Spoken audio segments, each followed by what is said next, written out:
Hello everyone, welcome you all to GS exams cracker. तो देखिए भाई, आपका 18 जून को जो सेकंड शिफ्ट का एग्ज़ाम हुआ है आरआरबी एनटीपीसी का 2025 का, तो उसके जी के जीएस के क्वेश्चंस करेंगे। तो जिन बच्चों का आने वाले दिनों में एग्ज़ाम है उन सब के लिए ये क्लास मोस्ट मोस्ट इंपॉर्टेंट होने वाली है भाई। सारे क्वेश्चन इंपॉर्टेंट हैं और सभी का सॉल्यूशन 100% एक्यूरेसी के साथ दिया गया है, देने की कोशिश की गई है। ठीक है भाई। इस क्लास का जो फॉर्मेट रहेगा हिंदी इंग्लिश दोनों में रहेगा, दोनों बच्चे देख सकते हैं, हिंदी वाले भी और इंग्लिश वाले भी, दोनों को कोई प्रॉब्लम नहीं आएगी। हम अपना टाइम बिल्कुल वेस्ट नहीं करेंगे। 1.5 की स्पीड पे आप देख सकते हैं अगर आपके पास टाइम कम है तो। और दूसरी चीज़, आप चैनल को सब्सक्राइब कर लें अगर नहीं किया है तो, क्योंकि जो आने वाली क्लासेस हैं, PYQs हैं, या जितनी भी शिफ्ट में एग्ज़ाम होगा सबका सॉल्यूशन मिलेगा आपको। ठीक है भाई, तो चैनल को सब्सक्राइब जरूर करें आने वाली क्लासेस के लिए, आने वाले क्वेश्चंस के लिए। ठीक है, सारी चीज़ें आपको यहीं पे अपडेट्स मिलेगी हर एक एग्ज़ाम की। इवन SSC का जो CGL का है उसके PYQ भी मैं करा रहा हूँ। तो चैनल को सब्सक्राइब जरूर करें, शेयर करें और लाइक करें अगर क्लासेस पसंद आती हैं तो। ठीक है भाई, टेलीग्राम चैनल को ज्वाइन कर लें, PDF वगैरह के लिए सब कुछ यहीं मिलेगी आपको। तो चलिए देखते हैं पहला क्वेश्चन क्या पूछा गया है। देखिए, और दूसरी चीज़, एक और चीज़ मैं बता दूं आप लोगों को कि कॉन्टेक्स्ट सेम रहेगा क्वेश्चन का। क्वेश्चन की जो लैंग्वेज है वो चेंज हो सकती है, क्योंकि भाई एग्ज़ाम की लैंग्वेज बिल्कुल मैं नहीं ला सकता यहाँ पे। ठीक है, आप भी जानते हैं वो बात। तो भाई सेम नहीं रहेगी लैंग्वेज, लैंग्वेज थोड़ी चेंज रहेगी, बाकी कॉन्टेक्स्ट एग्ज़ाम जो है क्वेश्चन का बिल्कुल सेम रहेगा जो भी पूछा गया है। ठीक है, तो 100% एक्यूरेसी के साथ रहेगा। जितने भी क्वेश्चन है वो रियल हैं जो पूछे गए हैं, मेरी तरफ से एक भी क्वेश्चन नहीं है, सारे एग्जाम में पूछे गए हैं आरआरबी एनटीपीसी के 2025 के 18 जून को सेकंड शिफ्ट में। ठीक है डियर लर्नर्स, तो पहला क्वेश्चन है जो पूछा गया है, which of the following is the tributary of Yamuna. तो निम्नलिखित में से कौन सी इनमें से यमुना की सहायक नदी है। ट्रिब्यूटरी पूछ लिया, तो यमुना की वही कई सारी ट्रिब्यूटरी हैं। जो मेजर ट्रिब्यूटरी हैं वो है चंबल, बेतवा, सिंध, कैन और हिंडन। और जो स्मॉलर ट्रिब्यूटरी हैं उनमें आती है टॉन्स। टॉन्स दे रखा था ऑप्शन में, यही इसका राइट आंसर है। गिरी और उत्तनगन और सेंगार और रिंड, द रिंड, ये जो है ट्रिब्यूटरीज हैं यमुना रिवर की। तो आपको पता होना चाहिए, हिंदी में दे रखा है, आप पढ़ सकते हैं। सारी चीज़ें जो मैंने बताई हैं वो इंपॉर्टेंट है, जिस पे निशान लगा रहा हूँ मैं, उन चीज़ों का आप ध्यान रखें। ठीक है, रिवीजन क्लास है भाई ये हमारी, फटाफट। ठीक है, तो ज़्यादा इनमें एक्सप्लेनेशन की ज़रूरत नहीं है, बस क्वेश्चंस देखने हैं हमें और करने हैं। नेक्स्ट जो क्वेश्चन पूछा गया है, which part of the Indian constitution added in 74th constitution amendment. तो 74वें संविधान संशोधन में भारतीय संविधान का कौन सा भाग जोड़ा गया। तो देखिए, एक तो पार्ट 9 जोड़ा गया है इसमें, जो 74th कॉन्स्टिट्यूशन अमेंडमेंट हुआ है 1992 में। तो म्यूनसिपैलिटीज़ के लिए पार्ट 9A। ठीक है, और पार्ट 9 में दे रखे हैं पंचायत, PRIs। वो 73rd कॉन्स्टिट्यूशन अमेंडमेंट एक्ट हुआ था, उसमें जो है इनको कॉन्स्टिट्यूशनल स्टेटस दिया गया था इस पार्ट 9 में। ठीक है, PRIs पंचायती राज इंस्टीट्यूशंस 1992 में हुआ था, जो ये 73rd 73वां कॉन्स्टिट्यूशन अमेंडमेंट एक्ट हुआ था। इसकी फुल फॉर्म है कॉन्स्टिट्यूशन अमेंडमेंट एक्ट, संविधान संशोधन अधिनियम। ठीक है भाई, तो पार्ट 9A म्यूनसिपैलिटीज़ 74th जो है कॉन्स्टिट्यूशन जो अमेंडमेंट हुआ था, it was added by 74th amendment act 1992 and came into force 1 June 1993। This part outlines the structure, power, functions of the urban local bodies. जो ये पार्ट है इसमें क्या दे रखा है, स्ट्रक्चर्स दे रखी हैं, पावर्स दे रखी हैं, फंक्शंस दे रखे हैं अर्बन लोकल बॉडीज़ जो म्यूनसिपैलिटीज़ होती हैं। ठीक है, इतना आपको पता होना चाहिए। जो स्केड्यूल है, स्केड्यूल 12 जो है कॉन्स्टिट्यूशन में ऐड किया गया था। अब आप एक चीज़ बताएंगे, सब्जेक्ट कौन सा ऐड किया गया था। ये सब्जेक्ट, कितने सब्जेक्ट ऐड किए गए थे। जो कॉन्स्टिट्यूशन जो शेड्यूल 12 है उसमें कितने सब्जेक्ट हैं इससे रिलेटेड, म्यूनसिपैलिटी से रिलेटेड। ठीक है, जैसे PRIs में 29 सब्जेक्ट हैं, 11th स्केड्यूल ऐड किया गया था। तो इतना आपको पता होना चाहिए भाई। स्केड्यूल के अंदर जितने भी सब्जेक्ट हैं 12 स्केड्यूल के अंदर, वो आप मुझे बताएं कितने सब्जेक्ट हैं। जो है कमेंट सेक्शन में ज़रूर लिखें, ताकि सभी लोगों को पता हो। ना पता हो तो गूगल कर लें भाई, ताकि इससे आपकी मेमोरी और शार्प होगी, चीज़ें याद रहेंगी अगर आप लिखेंगे तो उन्हें। नेक्स्ट क्वेश्चन देख लेते हैं, Chandragupta Maurya overthrow Nanda dynasty with the help of. तो चंद्रगुप्त मौर्य जो थे, मौर्य वंश के संस्थापक, उसने नंदा डायनेस्टी को जो है उखाड़ के फेंका था। ठीक है, हरा दिया था उन्हें। तो किसकी मदद से किया था वो, तो विष्णुगुप्त चाणक्य की मदद से। ठीक है, ये तो सबको ही पता होगा। और ये फाउंडर थे भाई मौर्यन एम्पायर के, मौर्यन डायनेस्टी के, चंद्रगुप्त मौर्य। तो चंद्रगुप्त मौर्य के बाद आए थे बिंदुसार, बिंदुसार, और इनके बाद आए थे अशोका, अशोका, और कुणाल और दशरथ, कुणाल और दशरथा, और जो लास्ट रूलर था वो था मौर्यन का बृहद्रथ, बृहद्रथ। तो इतना आपको ध्यान रखना है भाई। और जो चंद्रगुप्त मौर्य थे जैनिज्म को फॉलो किया था, बिंदुसार आजीविकाइज्म को, आजीविकाइज्म, और अशोका बुद्धिज्म। तो इतना आपको ध्यान रखना है भाई, ठीक है। चंद्रगुप्त मौर्य के बारे में और कोई टर्मिनोलॉजी है जो इनकी, वो याद रखें।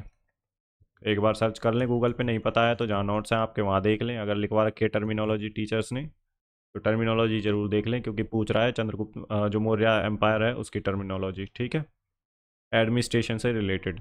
नेक्स्ट क्वेश्चन देख लेते हैं जो पूछा गया है। In 2024 Sahitya Akademi award in Dogri language was awarded to. तो 2024 में डोगरी में साहित्य जो है अकादमी पुरस्कार किसे प्रदान किया गया था? तो चमन अरोड़ा को, उनकी बुक है इकहोर अश्वत्थामा। तो इसके लिए इन्हें जो है 2024 का साहित्य अकादमी अवार्ड मिला था डोगरी लैंग्वेज में, ठीक है। इतना आपको ध्यान रखना है भाई। अवार्ड्स आपको ज़रूर, इंडियन को अगर किसी को मिला है इंटरनेशनल अवार्ड वो भी ध्यान रखना है, इंडिया में कोई इंपॉर्टेंट स्पोर्ट्स अवार्ड है वो भी ध्यान रखना है, पद्मा अवार्ड्स हुए हैं वो भी आपको ध्यान रखने हैं, ठीक है। भारत रत्न, भारत रत्न, पद्म विभूषण, पद्म भूषण, पद्म श्री, इनके बारे में पता होना चाहिए। पद्म श्री बहुत ज़्यादा लोगों को मिला है, तो इसमें फेमस फेमस जो पर्सनैलिटीज़ हैं वो याद रख लें, बाकी ये तीनों तो आपको याद रखने ही पड़ेंगे भाई। भारत रत्न किसको मिला है, पद्म विभूषण किसको मिला है, पद्म भूषण किसको मिला है, ठीक है।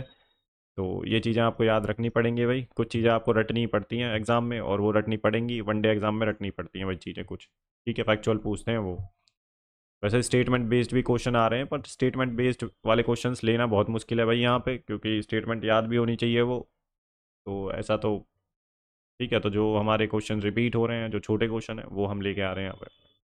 तो खेलो इंडिया यूथ गेम्स 2025 तो कहाँ पे हुए हैं भाई? ये पूछा था, इनके ऊपर यही क्वेश्चन था शायद, कहाँ पे हुए हैं, वेन्यू कहाँ पे? तो खेलो इंडिया यूथ गेम्स 2025 जो हो हुए हैं बिहार, पटना, राजगीर, गया, भागलपुर और बेगूसराय में हुए हैं। हॉस्ट सिटी थी इनकी जो है ये। बाकी न्यू दिल्ली भी होस्ट करेगा सब कुछ इवेंट्स, जिनमें से शूटिंग, जिम्नास्टिक और ट्रैक साइकिलिंग। तो इतना आपको ध्यान रखना है, वेन्यू का ध्यान रखना है, वेन्यू के बारे में पूछ रहा है जो अभी गेम्स होने वाले हैं स्पोर्ट्स के। नेक्स्ट जो क्वेश्चन है, in which direction Malwa plateau located with reference to the Chota Nagpur प्लेटो। तो छोटा नागपुर प्लेटो के संदर्भ में मालवा पठार किस दिशा में स्थित है? तो ये आपको बताना है। जो मालवा पठार है वो वेस्ट में स्थित है, किसके? छोटा नागपुर प्लेटो के। छोटा नागपुर प्लेटो जो है लोकेटेड है झारखंड में, इतना आपको ध्यान रखना है, ठीक है। मालवा प्लेटो पड़ता है इधर, इससे वेस्ट की साइड में, ये छोटा नागपुर प्लेटो है तो यहाँ पड़ेगा मालवा प्लेटो इधर की तरफ, ठीक है, वेस्ट में। नेक्स्ट क्वेश्चन है भाई, according to the Indian constitution who administers the oath of the office of PM and council of ministers. COM की फुल फॉर्म है काउंसिल ऑफ मिनिस्टर्स। तो भारतीय संविधान के अनुसार प्रधानमंत्री और काउंसिल ऑफ मिनिस्टर्स के पद की शपथ कौन दिलाता है? तो ये दिलाते हैं प्रेसिडेंट जी, जो हमारे राष्ट्रपति हैं वो दिलाते हैं भाई, ठीक है। तो इतना आपको ध्यान रखना है। और जो काउंसिल ऑफ मिनिस्टर्स स्टेट में होते हैं, चीफ मिनिस्टर जो स्टेट में होता है, उनकी शपथ कौन दिलाता है? तो गवर्नर दिलाते हैं उनकी शपथ, गवर्नर। तो इतना आपको पता होना चाहिए भाई इनके बारे में। नेक्स्ट क्वेश्चन है, judicial review has been borrowed from the country of. तो न्यायिक समीक्षा किस देश के से उधार ली गई है? तो ये यूएसए से लिए हैं भाई, जुडिशियल रिव्यू के प्रोविजंस जो हमने लिए हैं यूएसए से लिए हैं, ठीक है। डीपीएसपीज जो हमने लिए हैं वो लिए हैं आयरलैंड से, ठीक है। फंडामेंटल राइट्स जो हमने लिए हैं वो यूएसए से लिए हैं। और फंडामेंटल जो ड्यूटीज़ हैं, मौलिक कर्तव्य जिन्हें बोलते हैं, यूएसएसआर से।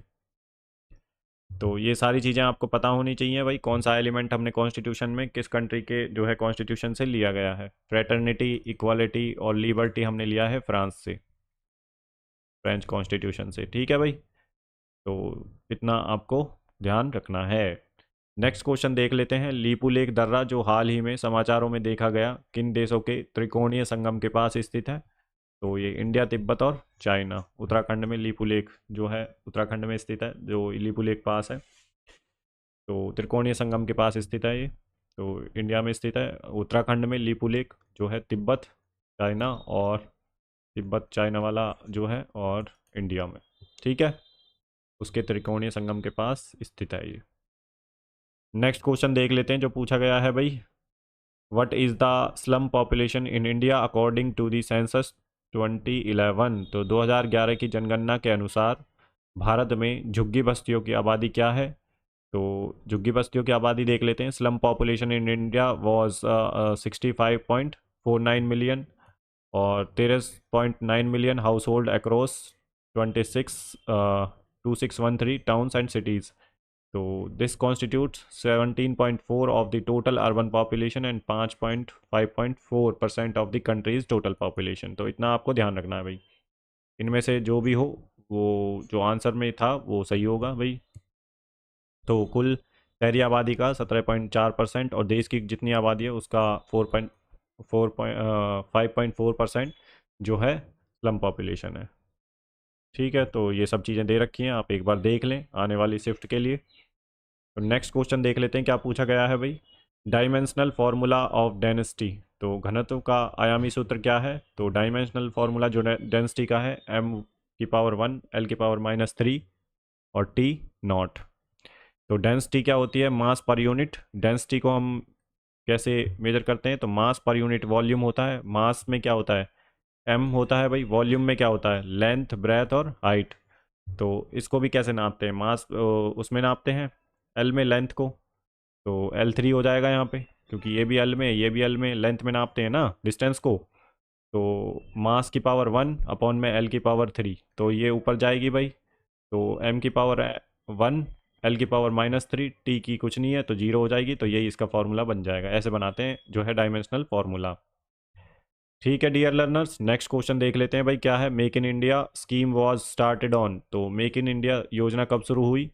तो मेक इन इंडिया जो स्कीम है भाई, वो 25 सितंबर 2014 को स्टार्ट हुई थी। Facilitate investment, foster innovation, build best in class infrastructure and make India a hub for manufacturing. India को जो है मैन्युफैक्चरिंग का हब बनाना, ठीक है।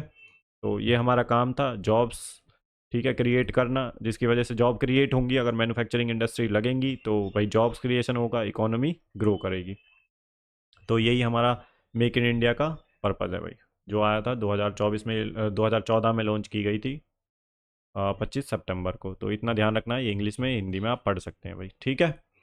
नेक्स्ट क्वेश्चन देख लेते हैं जो पूछा गया है, इंटरनेशनल कोऑपरेटिव अलायंस के बारे में क्वेश्चन था। एग्जैक्टली क्वेश्चन नहीं पता है, लेकिन इसी जो है एजेंसी के बारे में क्वेश्चन था कि इंटरनेशनल कोऑपरेटिव जो अलायंस है, ग्लोबल कोऑपरेटिव अलायंस, इसके बारे में। तो इंडिया होस्ट कर रहा है international cooperative alliance global cooperative conference Delhi में हुई है इसकी। तो ये याद रखना है, यही पूछा गया था इसमें क्वेश्चन में कि इंटरनेशनल कोऑपरेटिव अलायंस की जो है तो अभी किस कंट्री ने होस्ट किया है? तो वो दिल्ली, इंडिया ने करा है, इंडिया ने दिल्ली में। It is organized by the international cooperative alliance. और जो इंटरनेशनल कोऑपरेटिव अलायंस है कब बनी थी? ये 1895 में, to promote the cooperative models. Theme क्या थी इस कॉन्फ्रेंस की? तो cooperative build prosperity for all, ये थीम थी। UN international year of cooperatives 2025 है। India prime minister launched the UN international year of the cooperative 2025 centered on the theme cooperatives build a better world. तो इतना आपको ध्यान रखना है भाई, ठीक है।